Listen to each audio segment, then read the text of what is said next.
చుట్టూ పచ్చటి అడవుల మధ్య రామాపురం అనే అందమైన గ్రామముండేది. పట్టణానికి దూరంగా ఆ ఊరు ఉండడంతో ప్రజలు కాలుష్యానికి దూరంగా ప్రశాంతంగా ఉండేవారు. ఆ ఊర్లో అందరూ అడవిని నమ్ముకుని బతుకుతూ ఉండేవారు.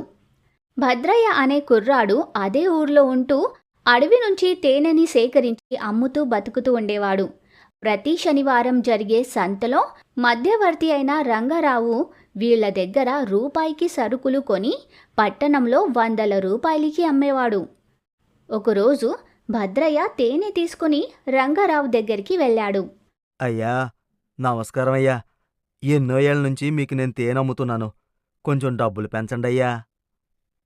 ఏంట్రా పెంచేదే? మీ దగ్గర కొన్న తర్వాత నాకెంత కష్టం ఉంటుందో తెలుసా?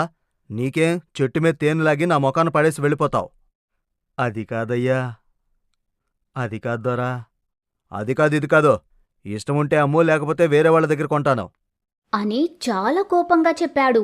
రంగారావు తప్ప వేరే దారి తెలియని భద్రయ్యకి భయం వేసి ఏం మాట్లాడకుండా ఇచ్చిన డబ్బు తీసుకుని వచ్చాడు. అలా దారిలో నడుస్తూ ఉండగా తన పై కండువా లేదన్న విషయం భద్రయ్య గమనించాడు. అరే, పైగుడ్డ దొర దగ్గర మర్చిపోయినట్టున్నానే అంటూ మళ్ళీ వెనక్కి వచ్చాడు. భద్రయ్య వచ్చేసరికి రంగారావు ఆ తేనె సీసాలో బెల్లం పాకం కలుపుతూ కనిపించాడు.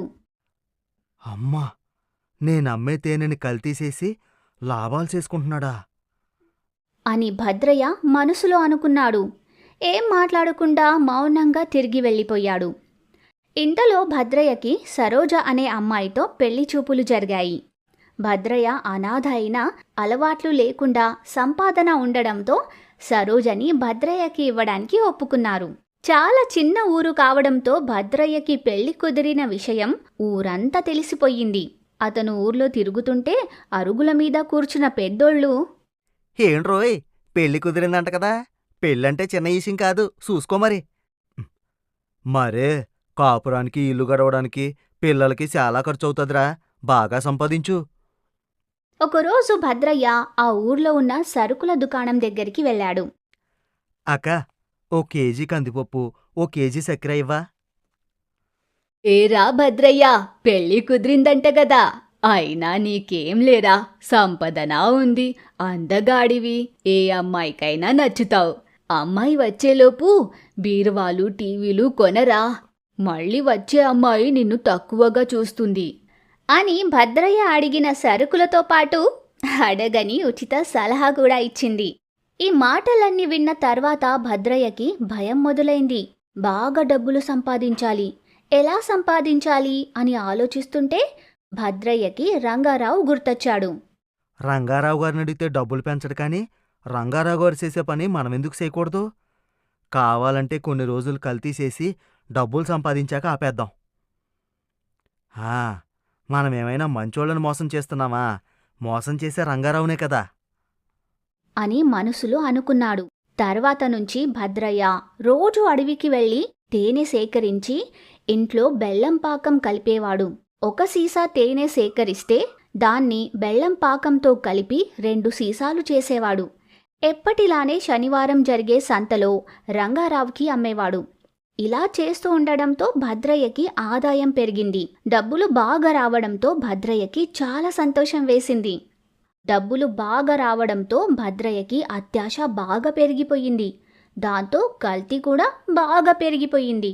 భద్రయ్య ఇవేం ఆలోచించకుండా వచ్చిన డబ్బుతో ఇంట్లోకి బీరువా, టీవీలు తెచ్చాడు. ఆ సమయంలోనే భద్రయ్యకి పెళ్లి కూడా జరిగిపోయింది. కల్తీ తేనె వల్ల వచ్చే డబ్బుతో భద్రయ్య మరియు సరోజ సంతోషంగా జీవించేవారు. కానీ భర్త కల్తీ వ్యాపారం చేస్తున్నాడని సరోజకి తెలియదు.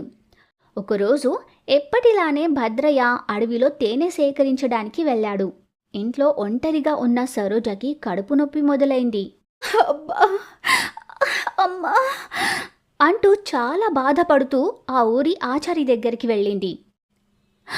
ఆచారి గారు, అబ్బా, కడుపులో బాగా నొప్పిగా ఉందండి అని బాధపడుతూ ఆచారి ముందు కూర్చుంది. ఏమీ కాదమ్మా, కంగారు పడకు, ఏదీ చూడని అంటూ ఆచారి సరోజ నాడిని, కళ్ళని పరీక్షగా చూశాడు.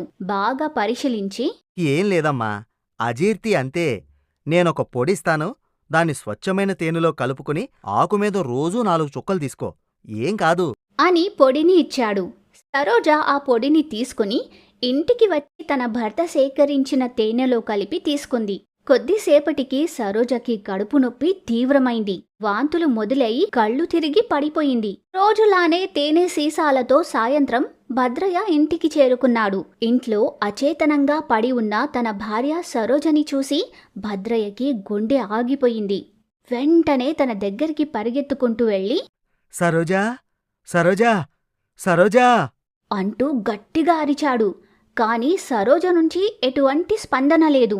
భద్రయ్య కాళ్ళు చేతులు చల్లగా అయిపోయి గుండె చాలా వేగంగా కొట్టుకోవడం మొదలయ్యింది. వెంటనే ఆచారి దగ్గరికి పరిగెత్తుకుంటూ వెళ్ళాడు. అయ్యా అయ్యా, నా భార్య కళ్ళు తిరిగి వాంతి చేసుకుందయ్యా, పలకట్లేదయ్యా. ఆచారికి భద్రయ్య బాధ అర్థమయ్యి తనతో కలిసి భద్రయ్య ఇంటికి వచ్చాడు. పడిపోయున్న సరోజని పరీక్షగా చూసి మధ్యాహ్నం కడుపు నొప్పని నా దగ్గరికొచ్చింది భద్రయ్య.